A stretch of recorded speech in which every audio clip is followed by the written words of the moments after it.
पंजाब में अल्हम्दुलिल्लाह न सिर्फ MQM पहुंच चुकी है बल्कि नज़्म ज़ब्ती आला से आला मिसालें कायम करने के लिए भी मौजूद है। लाहौर, पिंडी और मुल्तान में बैक वक्त मुत्तहदा कौमी मूवमेंट के कायद अल्ताफ़ हुसैन के खिताब के बाद पंजाब में MQM को कितनी पजीराई मिल सकेगी? इससे भी बड़ा और बुनियादी सवाल ये है कि क्या इस तरह के टेलीफोनिक खिताबों और इनमें आने वाले अवामी हुजूमों की बुनियाद पर क्या पंजाब के अवाम MQM को मुस्तक़बिल में वोट देंगे? ये एक ऐसा सवाल है जिसके लिए हमें वतन अजीज़ में मौजूद सियासी जमातों के माजी, हाल और मुस्तक़बिल में अगर बहुत दूर तक भी ना जाएं तो सन 70 में तो जाना होगा ही कि जब मुल्क की तारीख़ में पहली बार बालिग़ राय दही की बुनियाद पर इंतख़ाबात हुए और जिसमें 3 बड़ी सियासी क़ुव्वतें उभर कर सामने आईं। मशरक़ी पाकिस्तान में अवामी लीग, सिंध और पंजाब में पाकिस्तान पीपल्स पार्टी और साबिक़ सूबा सरहद और बलूचिस्तान में नेशनल अवामी पार्टी। मगर बदकिस्मती से इन इंतखाबात के नतीजे में मुल्क ही आधा रह गया।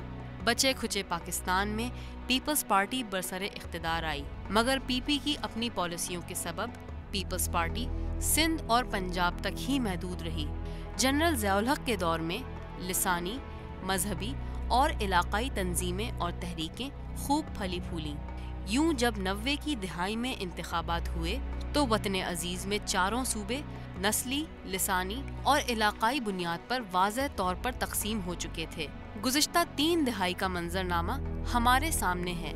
मुल्क की 2 बड़ी मेन स्ट्रीम जमातों में से एक मुस्लिम लीग नून पंजाब की सबसे बड़ी सियासी क़ुव्वत ज़रूर है, मगर खैबर पख्तूनख्वा में इसका असर और रसूख हज़ारा तक ही महदूद है, जबकि सिंध और बलूचिस्तान में इसकी इंतखाबी क़ुव्वत ना होने के बराबर है।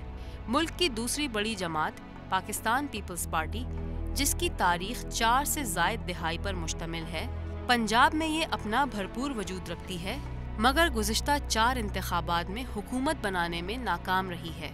सिंध के देही इलाकों की ये सबसे बड़ी इंतखाबी ताकत है, मगर शहरी इलाकों में इसका वजूद चंद नशिस्तों तक ही महदूद है, जबकि बलूचिस्तान और पख्तूनख्वा में इसकी पोजीशन हालिया इंतखाब में ही बेहतर हुई है, मगर इसे वहाँ की नुमाइंदा जमात नहीं कहा जाएगा।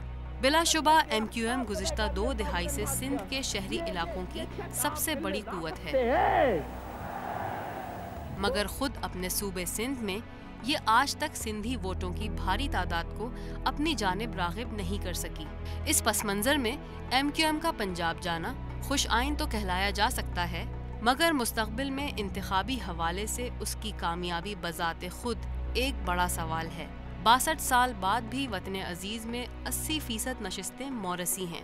इन मौरसी वडेरों, जागीरदारों, खानों, नवाबों का जोर टेलीफोनिक खिताबों से नहीं तोड़ा जा सकता। इसके लिए एक लंबा, तवील, कठिन रास्ता जाता है, जिसका इदराक खुद पंजाब को फतह करने की ख्वाहिशमंद MQM को भी होगा।